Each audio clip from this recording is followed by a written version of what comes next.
ถ้าเราเขารู้ว่าระยะวัตถุแมน30 เซนติเมตรแล้วก็ระยะหูแมน45 เซนติเมตรเขาก่อมันได้25ระยะซุ้มของแมนพร้อมกับรัศมีเนาะ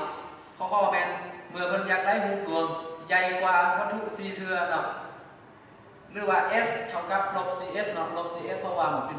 หูดวงเนาะเพราะฉะนั้น25ที่ตั้งข้อมูลแล้วก็พร้อมกับการสร้างแต้มมุมเนาะก็คือเขา25ระยะซุ้มของแวนเนาะเขามีสูตร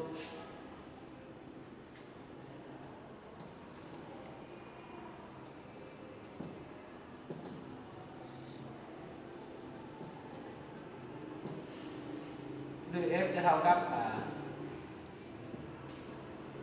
s คูณให้ s ขีดส่วนให้ s บวก s ขีดเนาะแทนค่า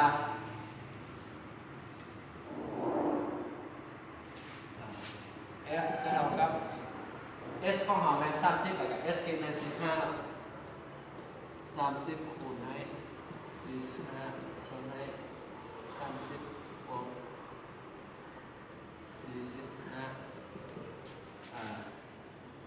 4530คูณ45แมน1,350ส่วนให้75เนาะ f จะเท่ากับ18เนาะ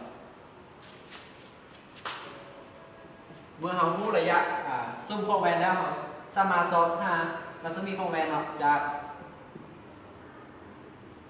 f เท่ากับส่วน2f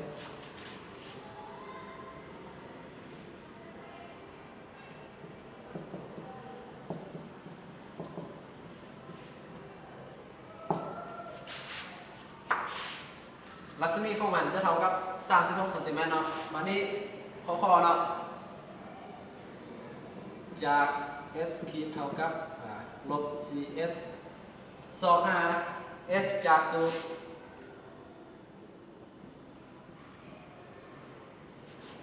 1 ส่วน f เท่ากับ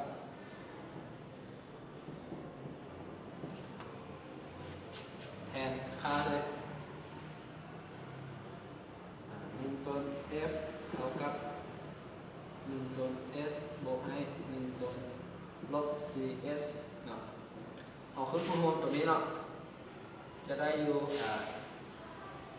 c คูณ1 ส่วนให้ลบ c เนาะเข้าไป cs บวกให้1 ส่วนให้ cs จะเท่ากับลบ3 ส่วนให้ cs ฉะนั้นเนาะ1 ส่วน f จะเท่ากับลบ3 ส่วนให้ cs ทอดเอา s จะได้อยู่ลบ3คูณให้ f ส่วนลบ c เนาะแต่ว่า f ของเราแมนเท่ากับ18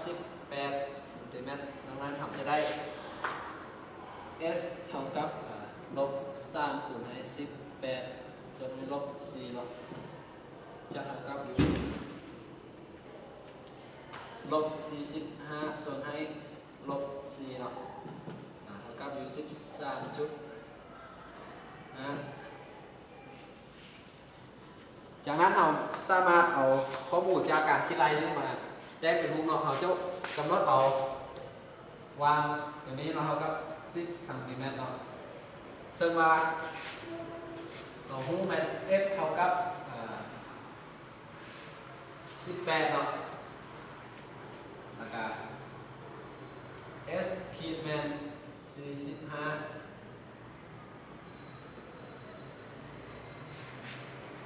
แล้วก็ระยะวัตถุ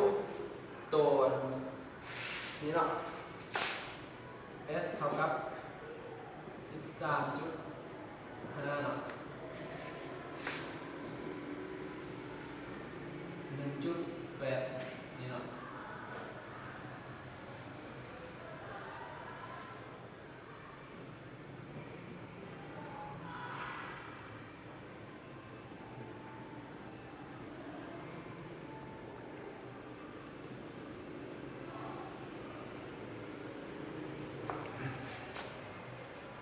จากนั้นเราแต้มมุมเนาะ f ของเราแมน18เนาะนี่แมน103วางๆอันนี้เนาะ18อยู่นี่เนาะแล้วก็ s ของเราแมน13เนาะอยู่นี่เนาะตามหลักเกณฑ์เนาะเพิ่นให้ขีดแซงที่1เนาะบีมรัศมีแสงฮอดที่1ผ่านจุด F เมื่อฮอดหน้าแวนจะสะท้อนและมีรวมขนานกับแกนต้นเนาะรัศมีแสงที่2แมนขีดขนานกับแกนต้นเมื่อฮอดแวนจะสะท้อนหักผ่านจุด F เนาะแล้วก็เราสามารถใส่ขนานแสงตัวนี้เนาะจุดตัดกันแมนบอลเกิดมุม A ขีด B ขีดเนาะก็จะ